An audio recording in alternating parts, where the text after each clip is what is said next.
Hello, good morning, good afternoon, good evening. My name is Lotta Tähtinen, and I'm the Chief of the Outreach Branch of the DESA, UN Department of Economic and Social Affairs, Division for Sustainable Development Goals. And it's my tremendous pleasure to welcome you all to this virtual launch of the 2021 SDGs in Action Film Festival competition. We have today with us a very esteemed panel of different film industry professionals who are forming the jury, helping us to guide this film festival. And we are delighted that we will be having a conversation with our colleagues to hear about the impact that movies can have on sustainable development around the world. The SDGs in Action Film Festival seeks to highlight how people and organizations around the world are taking concrete action to make the United Nations Sustainable Development Goals a reality around the world. This festival has been organized since 2018. This year, we are paying particular attention to the impact that the ongoing COVID-19 pandemic is having on sustainable development around the world. We are accepting entries under three broad categories. The first is rebuilding communities from the COVID-19 pandemic. The second category is protecting our planet. And the third category is advancing gender equality. We invite all filmmakers around the world to submit your short film entries under these categories. The submission is open on our website, sdgs.un.org,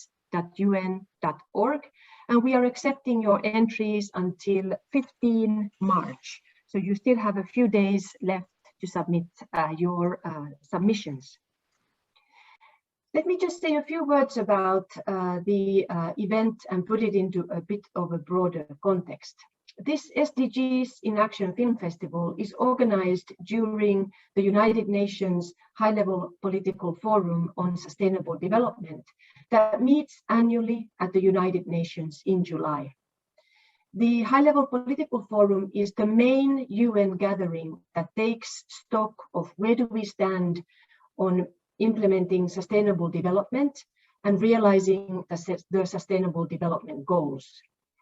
It's a multi-stakeholder gathering that brings together a large number of government representatives and also other stakeholders, including civil society, private sector, local governments, advocates, and others.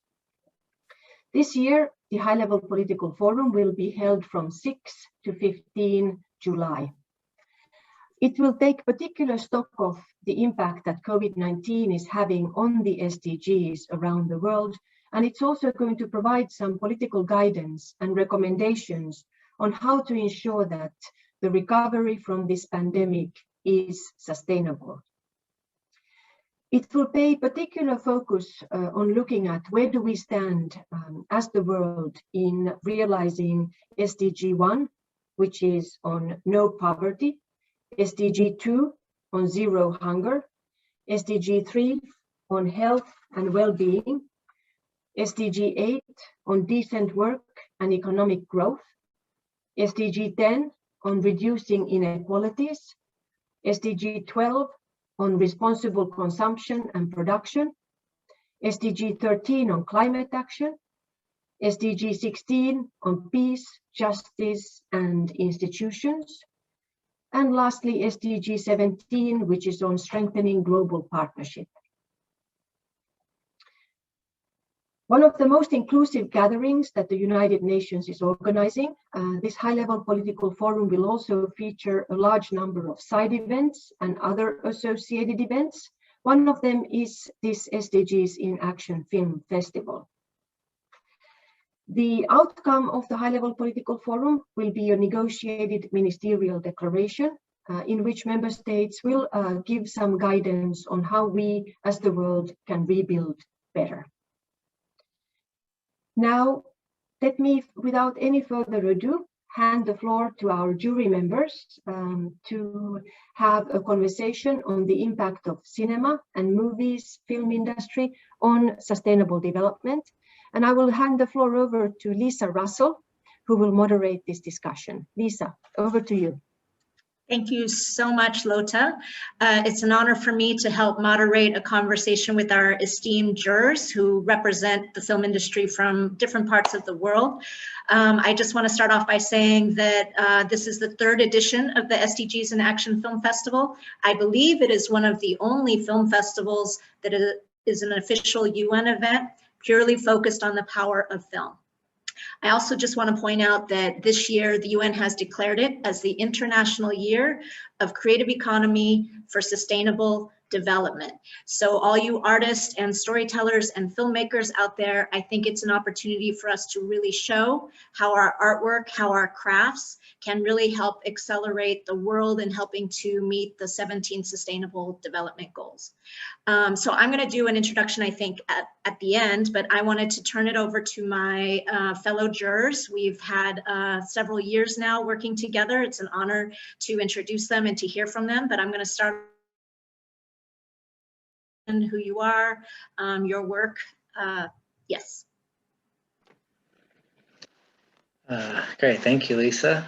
Yeah, it's an honor to be a part of this again. My name is Benn Wiebe, so I am an executive producer of HF Productions and of FilmPix, and we primarily run film festivals and a digital streaming platform where we really champion social impact narratives as our top priority, which is why we love being involved in events like this.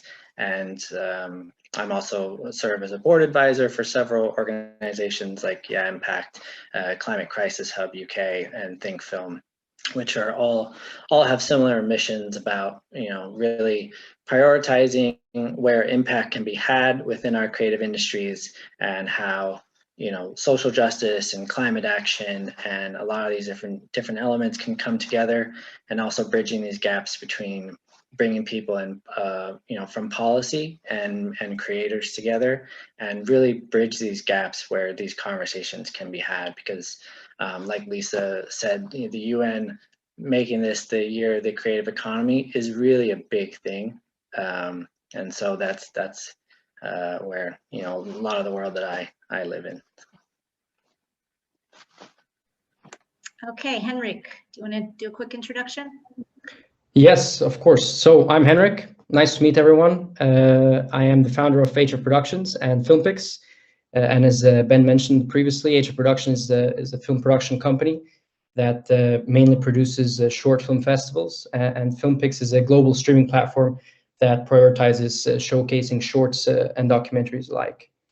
So I guess I'd like to start out by saying, you know, I've always said that film is the single best tool that we have to inspire other people, to incite change, and to educate.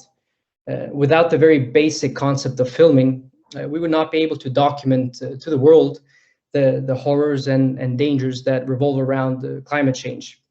You know, I genuinely believe that film can have a profound impact on encouraging change, and we live in a critical time where it's never been more important to document the things that are going on.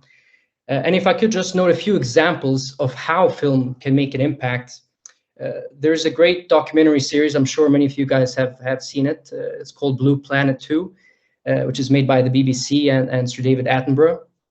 Now, this is an example of a series that has directly led to multiple legislation being enacted in banning single-use plastic in this case. And it also led to a surge of people inquiring about how they can be more involved, how they can contribute to conservation charities, etc.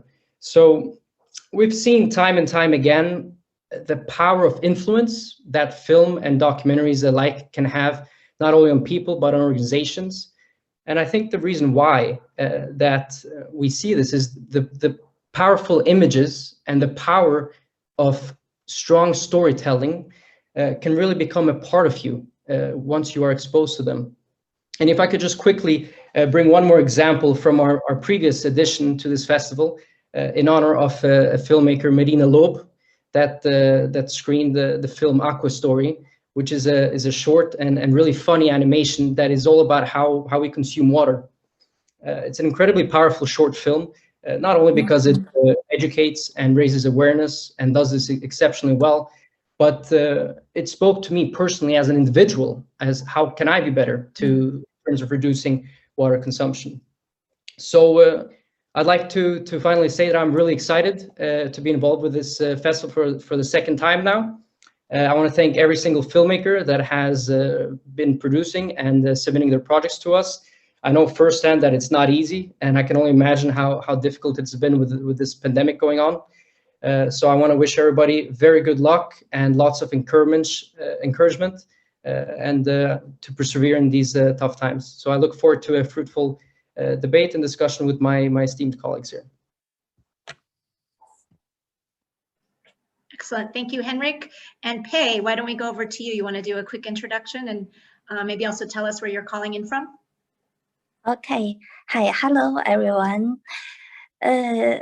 First of all, thanks for the Miss Linik translate for me. And I'm Pei Huang. I'm Pei Huang. I'm come from Beijing International Film Festival, and I'm very honored to be the jury for the SDG Film Festival for 3 years. And I'm really think it's a good idea that the film and the development go hand in hand. So because the 17th SDGs are ambitious, and it is concerned in everyone and everywhere in the world. But because of the development imbalance and the culture different, it is hard to discover all the efforts that the people have made about the SDGs by the traditional film festival. Yes, so these 3 years, we are glad and surprised to find that the filmmaking is a very vivid and straightforward way to represent the SDGs. So I'm very honored and pleased to find many more short film festival.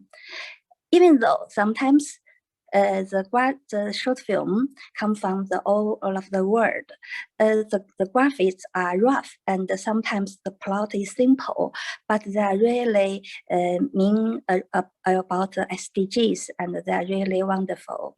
Okay, thank you very much. Thank you, Pei. Okay, and Carlo, I think we can figure out where you're calling from, but you're muted, so unmute yourself and do a quick introduction.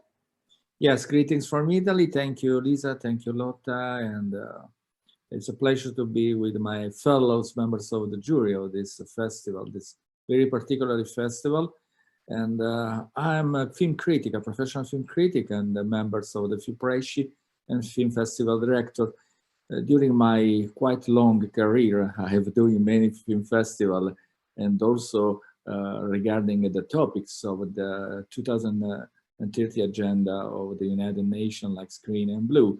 And at the same time, I'm working for the mainly international film festival like Berlin, Cannes, Venice, and much more others to promote not only the Italian movies or the system of the audiovisual, but at the same time to try to understand where is going this world of the cinema, what can do for support the changement and to make it better as the United Nations project.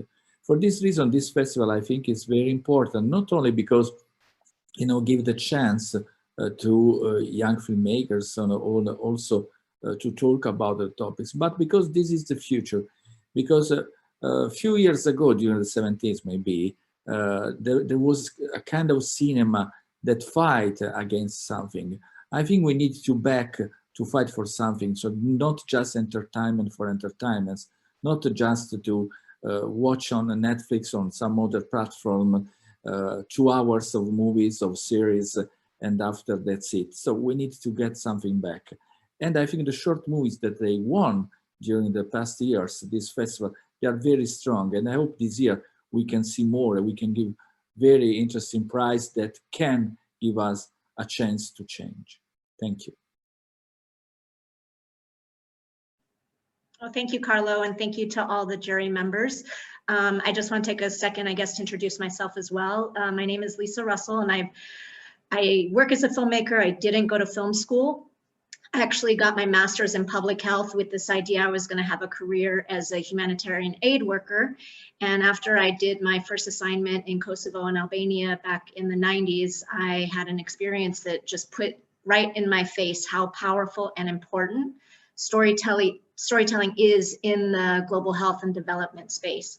And so from there, I sort of created a very, very exciting and focused career on straddling both the United Nations work that I do along with filmmaking and artistic stuff.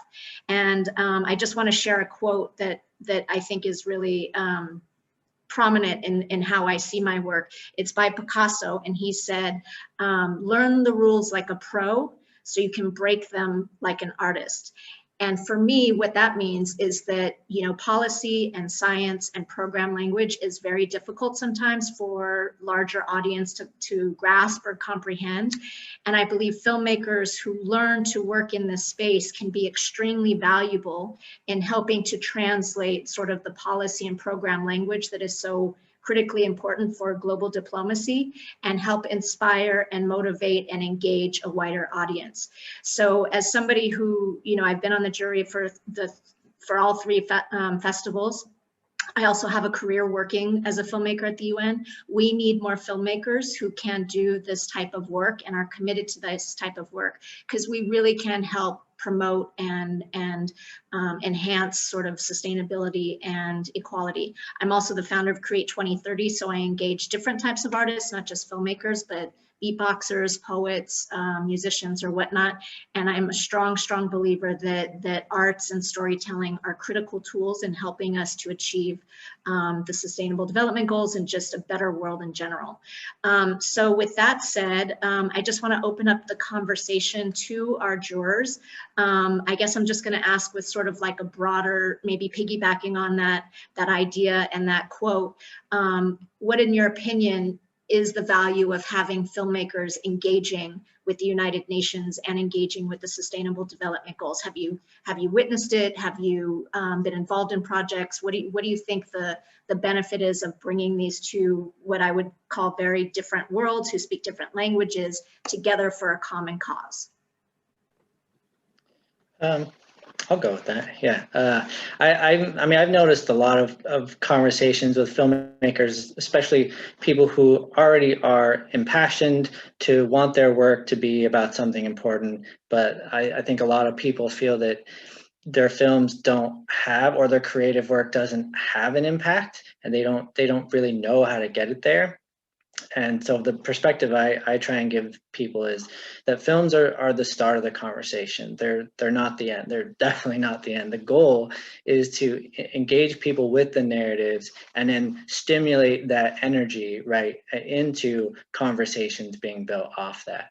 And so the same thing can really apply here, that I think, you know, gets people energized, is to go out and we create these opportunities for people to talk about them, to build up the opportunities. I mean, Henrik's example was perfect, right? It's the film, these films literally can not only, you know, help broader public conversations, but they can literally lead to contributing towards legislation and stuff like that. In fact, Henrik and I were involved in a film called Beautiful Something Left Behind, which won South by Southwest last year, and it's about children grieving and bereavement and relief, and it's now being used in Denmark in their education system to teach people about the importance of mental health. Because, you know, apart from things like gender equality and climate action, you know, people forget even issues, and telling stories about things like mental health is a huge thing.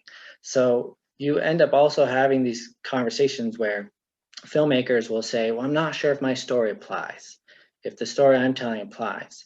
And there's, you know, engaging these discussions is a way where you can show them how it applies, because it's there's a lot that can contribute. So.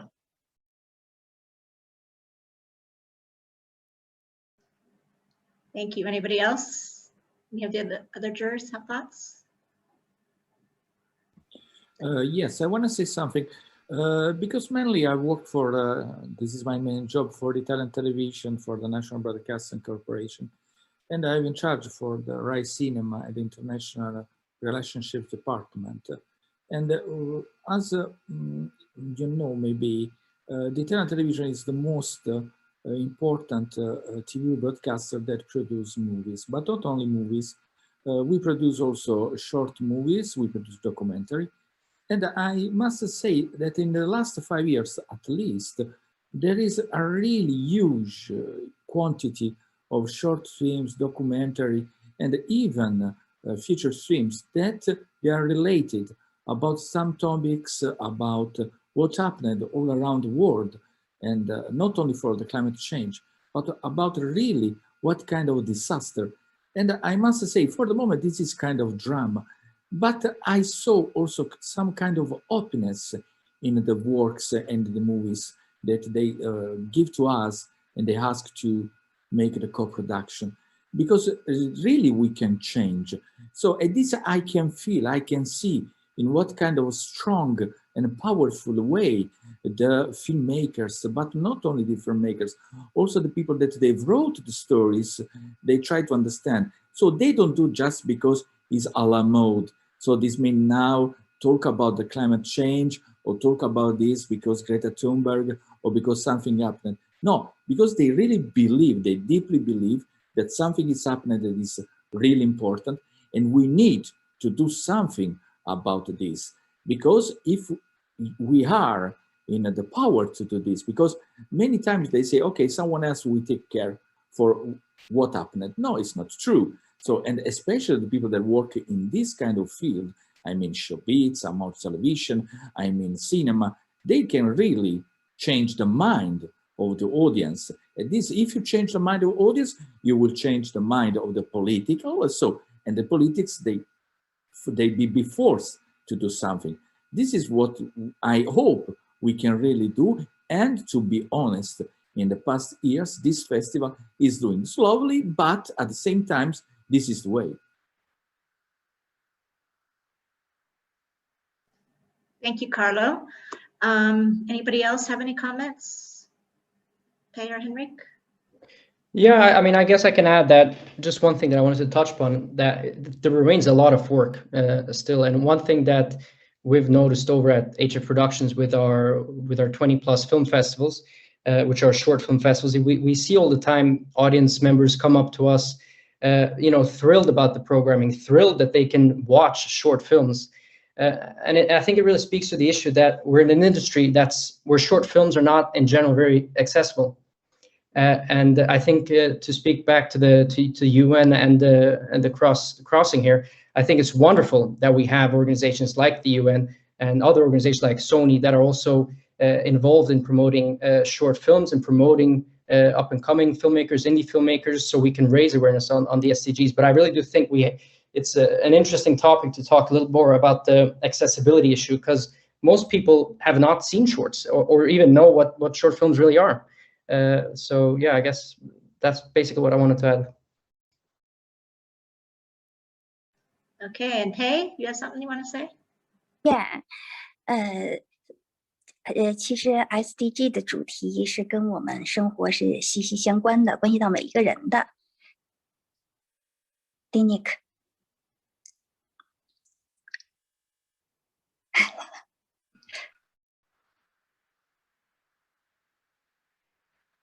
I think we need to have the translator about Pei, and we are working on it.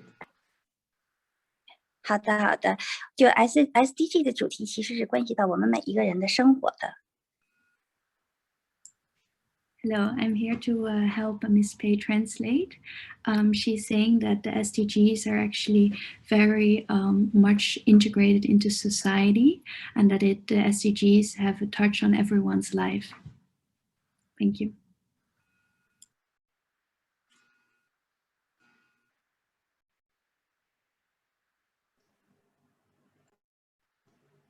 And especially for the youth, it has a really big impact, and especially we can reach the youth through the SDGs.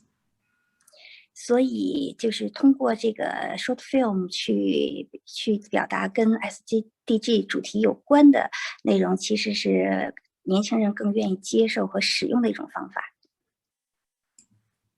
And she's emphasizing once more that really we should engage more the youth in the SDGs, and that we can reach such an audience by making creative films for them. Thank you. Okay, thank you. Thank you so much. And I also just want to add, as somebody who works a lot with conscious artists, hip hop artists, people who are a little bit on the fringe, who might be labeled as sort of those who might be considered left behind. A lot of these artists are already creating content, making music, writing poems about the SDGs. They just don't use the term SDGs. So I like to say, you know, a lot of times these two what seem like different worlds that I straddle, they're actually having parallel conversations.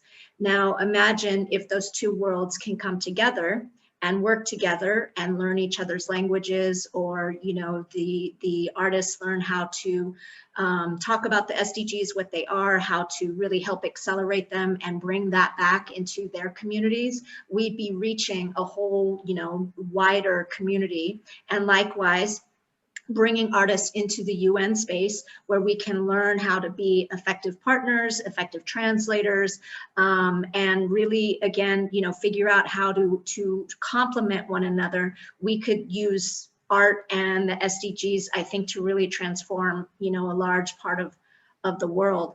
I think another conversation that's really interesting that I would love to get the jurors comments on is that, you know, we as filmmakers, as storytellers, we make good spokespeople. We can make films about sustainability. We can advocate for, you know, climate action. But one of the questions that I'm constantly asking is, how can we ourselves practice our art forms more sustainably? So me, for example, I'm a one-person crew. I have tripods, lenses, cameras. I generate a lot of e-waste. I jump on airplanes to go do my shoots. I'm not a vegetarian. So I'm wondering, you know, just maybe some ideas or thoughts about how we can also engage filmmakers and storytellers in the conversation about how we can also practice our industry more sustainably. I was wondering if anybody had any thoughts or ideas on that. Sure. Well, there is the Climate Neutral Now initiative, which I actually believe is a UN initiative, which invites organizations or individuals or governments to work towards global climate neutrality by addressing their own carbon footprint. And this is something that I think is very interesting, because for someone like us and our company and our festivals, obviously a lot of travel, like with you, Lisa, is also required. But what you can do here is you can try to compensate for the travel that you do and the emissions that you emit by contributing to projects in developing countries, for example, that encourages further development. So this is one way I think that's a really, really good way to offset some of your own carbon footprint.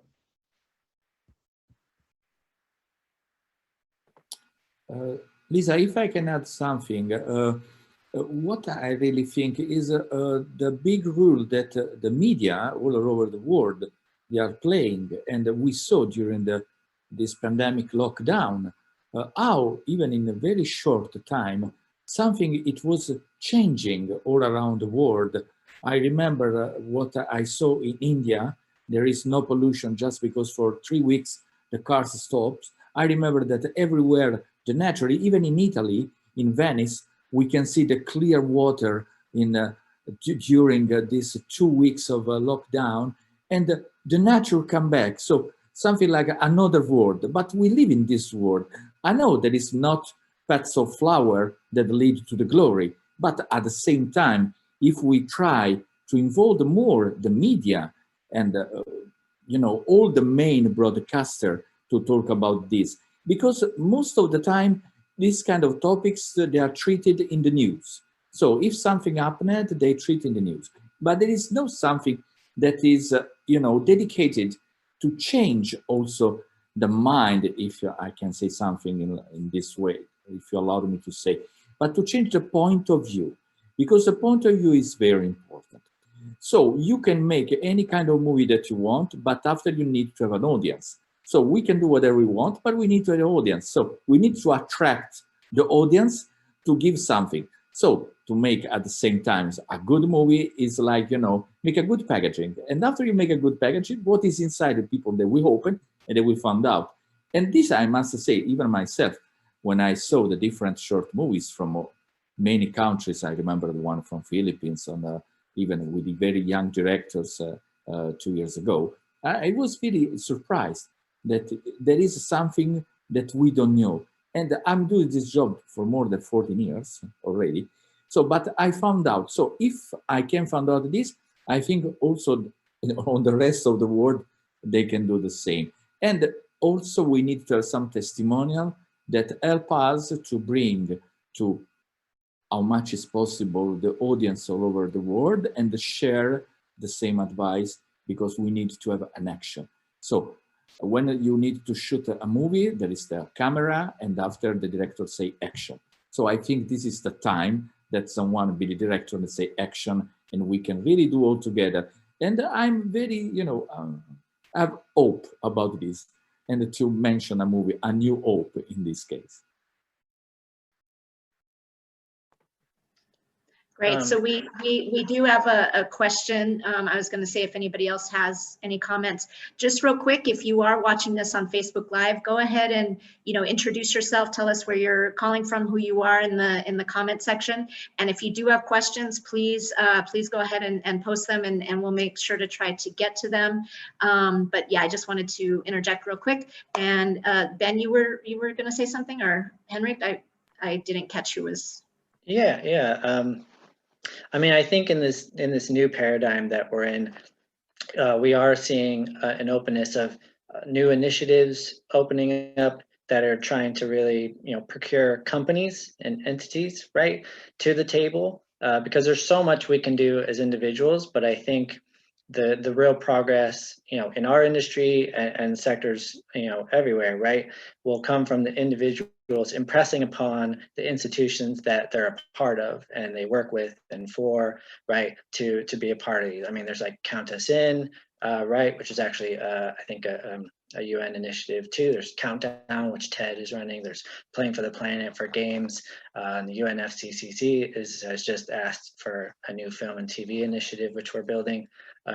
So those activations are about, you know, companies coming together in these kind of membership situations, right, making commitments, championing individuals within them to, you know, think about ways they can get the company to be responsible on content, but also in their operations. So, you know, then you have groups like Albert in the UK and Green Production Guide in the US, you know, which hopefully are setting good trends for tracking a lot of the data, like carbon data and stuff, and then you know, essentially teaching companies, you know, how to do that. And then there's companies like Earth Angel, which does a lot of on the ground stuff. They literally, you know, go onto the film sets and teach people to implement how to make sure the sets are you know, being responsible and being sustainable and very low impact and stuff. So I think we are seeing progress in that way. But in the end, it's really going to take the individuals that are involved in these situations, like on films, to really just impress upon that urgency. If people in mass ask for it, then the institutions will respond and prioritize it, I think so. Thank you. Hey, did you have something you want to add?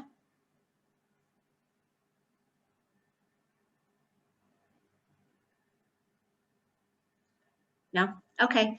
So I'm going to go ahead and turn over to some of the questions that we're receiving on the Facebook Live. There's a question from the audience.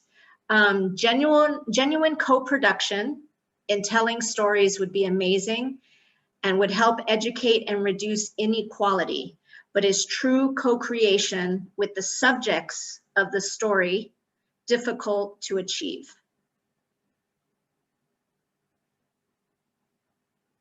I'll go ahead and take a stab at that first. You know, there is a form of workshops and production called participatory productions, and I've seen them done very, very well, where there's a professional filmmaker who's collaborating with inexperienced people learning how to tell stories and shoot stories or whatnot. And I forget the name of the documentary that won the Oscars, but it was an example of a professional photographer going into the slums of India and helping teach them how to take photographs, and then taking their photographs and then exposing them to the rest of the world and helping through that to tell their stories. I've also seen where it is done where it's sort of like an arts and craftsy sort of experience where you don't get that professional input. And because it's not produced in a high quality manner, it doesn't get the exposure that it needs. I did have one experience producing a film with 2 young women from Guatemala, where when I was approached for it, I was asked about shooting this documentary. And I said, as long as I don't have to do any more sad documentaries, I was just over the sort of like perpetuating of storylines that were focused on suffering and whatnot. And what we decided to do was I interviewed them remotely. I wrote a script. I went down, we worked with them around the script, making sure the story was accurate. And then they were in front of the cameras acting out their own story. So that to me was a really amazing experience, because not only did it allow them to tell and portray their own stories, but how the community reacted to seeing these young girls in front of a camera, you know, being followed around. They got to walk the red carpet when they had their premiere in Guatemala, was also a really interesting learning experience for me. And it also made me feel like the production itself was an empowerment exercise in getting these young girls, you know, to tell their stories. They've never been in front of a camera before, but it was, in my opinion, it was just a really great partnership, because the spotlight was not on me at all. I was sort of the facilitator in helping them act, portray, write their own stories. So that would be just my answer to that question. Anybody else? I mean, I would also say that if there's a concern about, you know, access or knowledge or expertise on a technical level, that I think not that there's a way around it, so to speak, but I think that shouldn't be a deterrent. I think the biggest thing that will be your ally is if you really have a story to tell and you know the story, and you especially have a connection to the characters, then some of those, you know, technical expertise hurdles that you might face, there's a lot of critics out there, you know, who are very seasoned at analyzing films, and they'll write this a lot about films, that they might recognize that there's some, you know, some like that maybe it's low budget, or, you know, has a look of inexperience possibly, but the heart of the film is what really is going to captivate people, and if it's a compelling story, right? So I always I don't want anyone to shy away from thinking that should stop them from, you know, pursuing the story that they want to make and trying to get it out there. And that's something that we are trying to champion too with FilmPix, with our platform, is to, you know, open up. I mean, we carefully curate, and it's not open source, our platform, but we're looking for vast perspectives like this, right? For people not to be afraid, because our industry has a huge representation problem, right? There's a representation issue on stories that we see on screen, and from the types of perspectives of the people who helm them, right? Who are, you know, behind the camera telling the stories. So, you know, like I'll just give an example on FilmPix.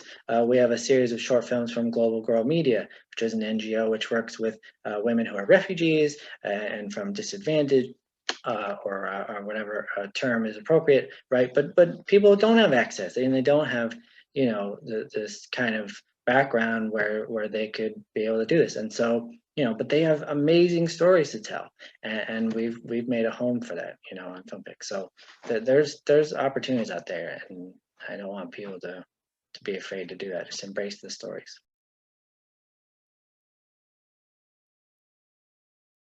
Okay, anybody else want to address that particular question? I want to just say something. I was in 2007 during the Academy Awards night. I was there when Al Gore, the former vice president of the United States, won the best documentary prize and also for the best song. And the movie was one of the most terrific movies that I've seen. That it was an inconvenient truth. And at the same time, during the years, some other people try to make something strong as that. It was, of course, not powerful as Al Gore, but try to push in this direction to change what it was already very inconvenient 15 years ago. So in 15 years, I think not too much change, and someone also tried to get back from the climate of Paris, the COP21, and some other things happened in this world. But at the same time, the film industry, it was not blind at all. So it was not blind for several reasons. So, and as you said, our category is very strange, but at the same time, we are not blind. So we can see that something, it happened everywhere. And we can also not only push in that direction, but I think this festival that United Nations is hosting is one of the most powerful, because give the freedom, completely the freedom to the people. So there is not something that needs to be done. So you just submit your work. We try to show all the movies and give the prize, but I think we need to push more to promote what happened. So to promote the movie that are the winners, because this can give also the chance to some big production company, because we knew that the short movies or the documentaries don't have a big market around the world. But this at least can be one chance to not only talk about what we said about the climate change and so on, but also to push the short movies to be showed in the theater, to be showed in TV, to be showed to the people. Because if the people really knew the situation, they are smart enough to understand that we need really to do something through the cinema, through the audiovisual. Well, thank you, Carlo. I think that's a great actually segue into a question that I'd like to talk about, which is specifically young people are turning to content creation, whether it's films or music or poetry, to address climate change issues with the huge, youth climate change movement. Pei, I know you have something you wanted to say about how young people are embracing filmmaking to address climate change. You want to share your thoughts with us?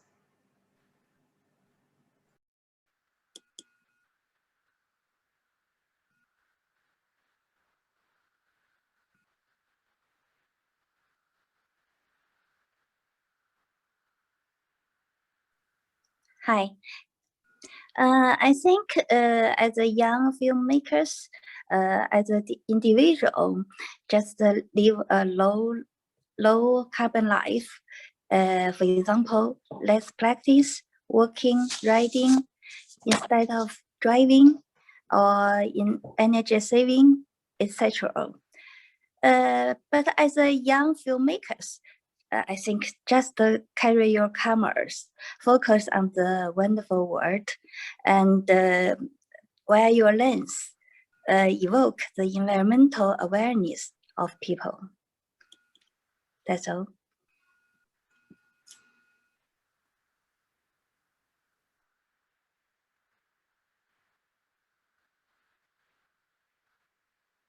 Sorry, we're at the end of our conversation with the jurors, so I wanted to thank every fellow juror member for your time and your contribution.